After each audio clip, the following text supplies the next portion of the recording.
कल की परीक्षित जी कथा कहाँ विराम, किस कथा पर विराम हुई थी?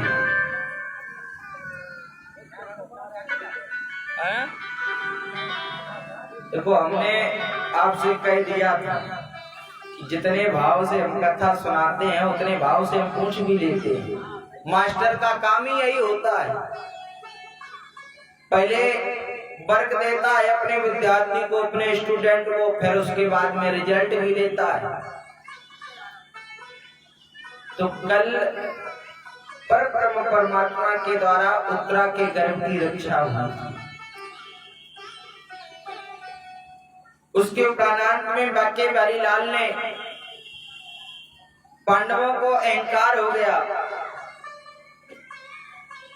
कि ये सारा महाभारत का युद्ध हमने जीता है। भगवान ने सोचा इनका अहंकार कैसे समाप्त करवाएं, तो सभी लोग भीष्म पितामह जी के पास लेकर के गए सबको। भीष्म पितामह जी के द्वारा भीष्म गीता के माध्यम से अर्जुन जैसे वीर का अभिमान 2 पल में चूर हुआ। भीष्म जी बोले, अर्जुन तुम शायद ये सोच रहे हो कि आज जो बाबा की ये हालत है ये तुम्हारे कारण है, यही तो सोच रहे हो। अर्जुन ने ही भीष्म जी को बाणों की सैया ग्रहण करवाई है, तो शायद तुम सोच रहे हो कि आज जो तुम्हारे बाबा बाणों की सैया में लेटे हैं ये तुम्हारे कारण लेटे हैं, लेकिन प्यारे तुम्हारे कारण नहीं, ये तो इस कन्हैया की लीला है। नहीं तो जरा विचार करो बेटा, वो दिन जिस दिन मैंने प्रतिज्ञा ली थी कि 5 पांडवों में से एक पांडव को मैं आज युद्ध में समाप्त करूंगा, तो पहले तो इसी छलिया ने द्रौपदी को मेरे शिविर में पहुंचाया। जिस समय मैं पूजा अर्चना वंदना कर रहा था, ध्यान में था, उस समय द्रौपदी को छल से मेरे चरणों में प्रणाम करने के लिए कहा और मैंने उसको सदा सुहागवती का आशीर्वाद दे दिया। और जब ऐसा आशीर्वाद दे दिया तो इस कन्हैया ने मुझे अपने जाल में फांस लिया। फिर भी बेटा याद करो वो दिन जिस दिन युद्ध के मैदान में हमारी तुम्हारी पहली मुलाकात हुई थी। मैंने कन्हैया से कहा था, कन्हैया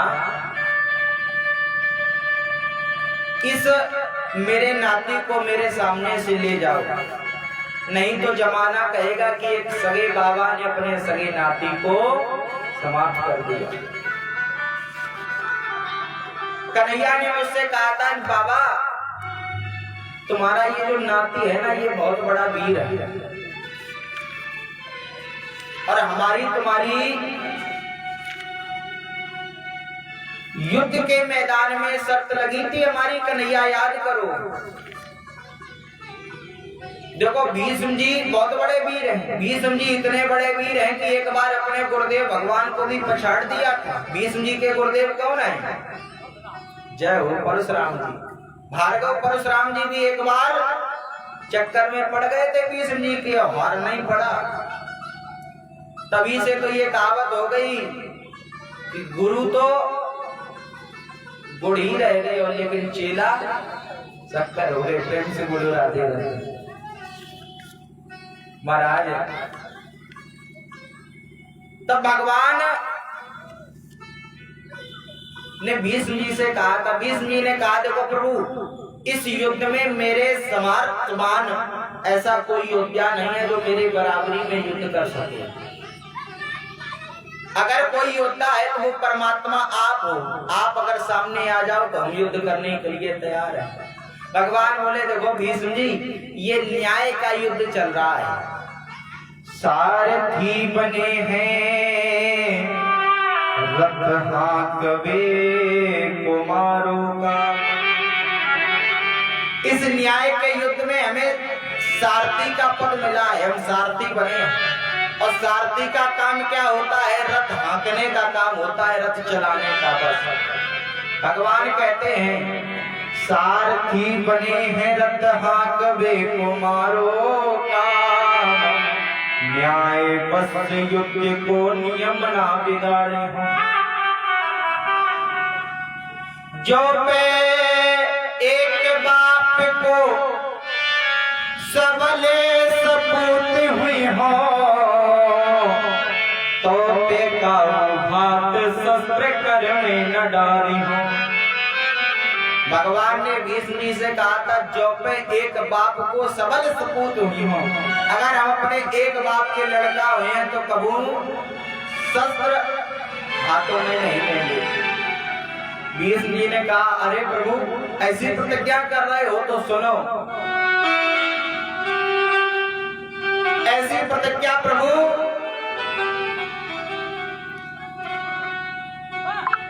मत लीजिए। भीष्म जी कहते हैं देखो प्रभु, जो पे मेरे बाण पांडवन के न बेधे प्राण, तो पे कहीं कायर प्रभु हमें को बखानी हो। भीष्म जी ने भगवान से कहा प्रभु अगर मेरे बाणों के द्वारा पांडवों के प्राण ना निकल जाए तो हमसे कहना कायर कहना, भीष्म मत कहना। और सुनो प्रभु, जो पे प्रजेराज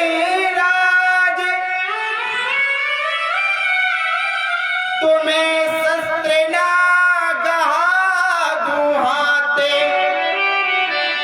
तो पे मोहि सांतुन को सुबहु न मानी हो। अगर हे प्रभु हम तुम्हारे हाथों में शस्त्र ना गहा दे तो हमें शांतुन का शोक मत कहना। भीष्म जी के पिता का नाम है शांतुन। शर्त लग गई। बोले भगवान ने कहा देखो ये न्याय का युद्ध चल रहा, हम शस्त्र नहीं लेंगे, हम प्रतिज्ञा कर चुके, अब प्रतिज्ञा हम तोड़ेंगे नहीं। अच्छा भीष्म जी ने भी प्रतिज्ञा कर ली, अगर तुम्हें पकड़ा ना ले हम अस्त्र तो हमें शांतुन का बेटा ना कहना। दोनों तरफ से बाजी ठन गई। बाबा ने भीष्म जी ने तरकस से बाण निकाला, वो अपने धनुष पर चढ़ाया। भगवान अर्जुन से बोले अर्जुन तैयार हो जाओ, बाबा का बाण आ रहा है। भीष्म जी ने अपने धनुष पर बाण तो चढ़ाया, सोचा इस बाण का संधान करें, लेकिन संधान कहाँ करें, विचार ही नहीं कर पा रहे। सोच रहे क्या सारथी को मार दें। सारथी की ओर दृष्टि डाली तो क्या देखते हैं, जिनकी हम सुबह शाम पूजा करते वही सारथी भगवान बने हुए थे। सोचते हैं क्या कि लाओ रथ की पताका को काट दें। पताका की ओर भीष्म जी ने दृष्टि डाली तो कौन बैठे हैं, बोले अनंत बलवंत हनुमंत लाल की जय हो। बड़ी चक्कर में बोले लाओ अपने शत्रु को ही मार दे। देखते क्या है, मेरा सगा नाती सामने खड़ा है और एक बाबा सगे नाती को मारेगा। लाओ रथ के पहियों को, रथ को ध्वस्त कर दे। रथ की ओर दृष्टि डाली तो शेष भी लिपटे हुए हैं रथ के पहियों में। सोचा क्या करें, तो आज बाबा भीष्म जी ने अपना बाण छोड़ा और रथ की पीजनी में मारा। जैसे ही बाण महाराज पीजनी में लगा,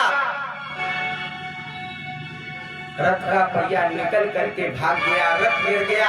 आज भगवान और भक्त दोनों रथ गिरने के कारण जमीन पर आ गए। अर्जुन ने देखा क्या बाबा का दूसरा बाण चढ़ रहा है, तो आज अर्जुन भगवान को बुलाते हैं, प्रभु गंगे सुति बालन सो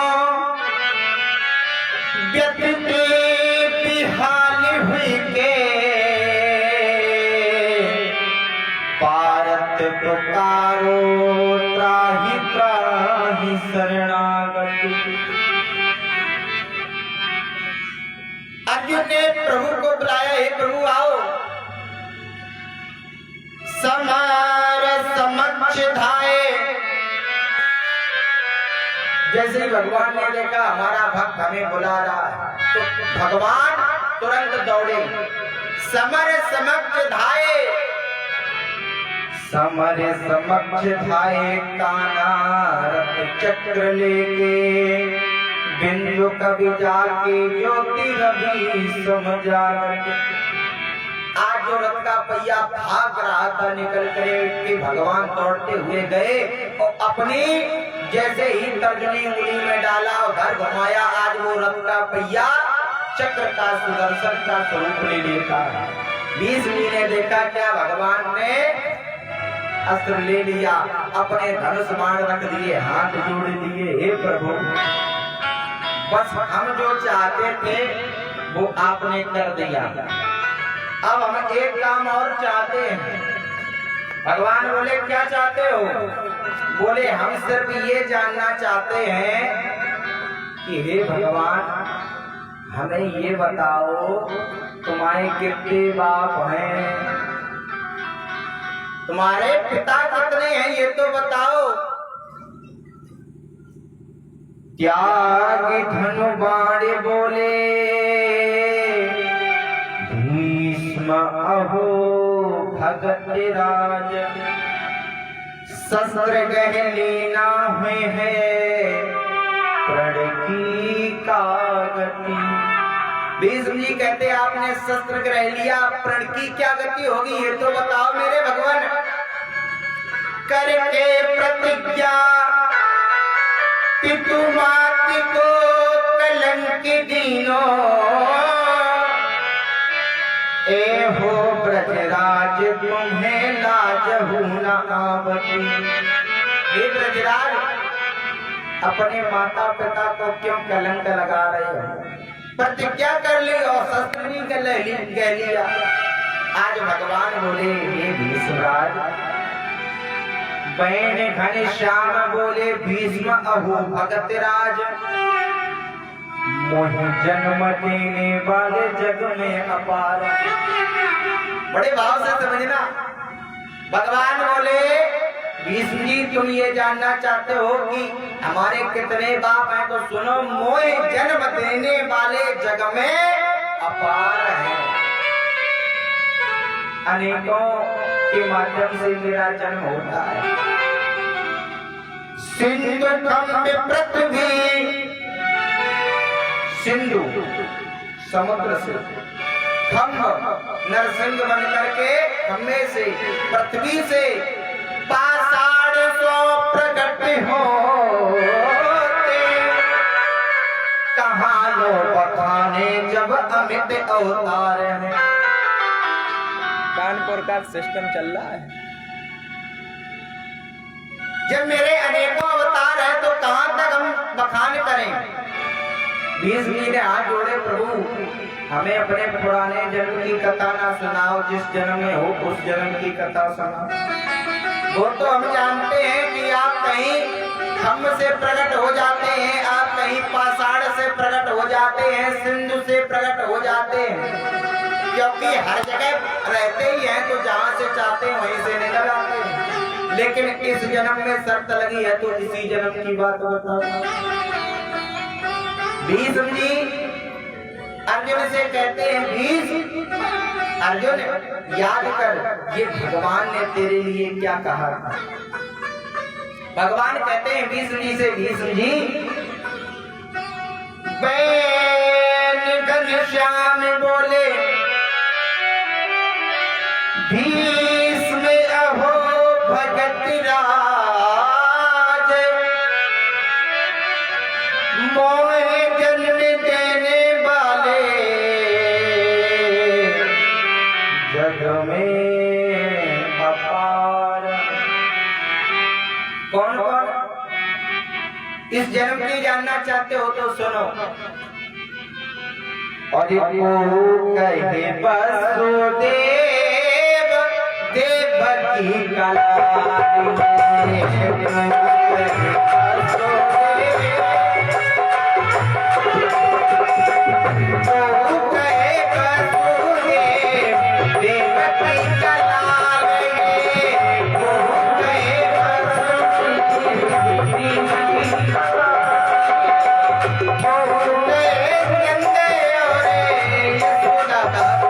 Bye.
एक पुत्र के एक ही शरीर से एक ही माता पिता होते हैं ना।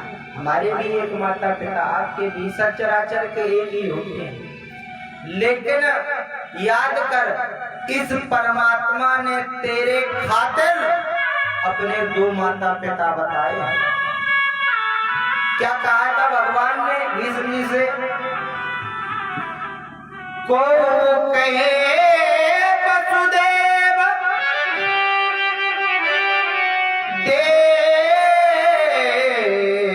देवकी का लाल, देवकी और वसुदेव का लाल।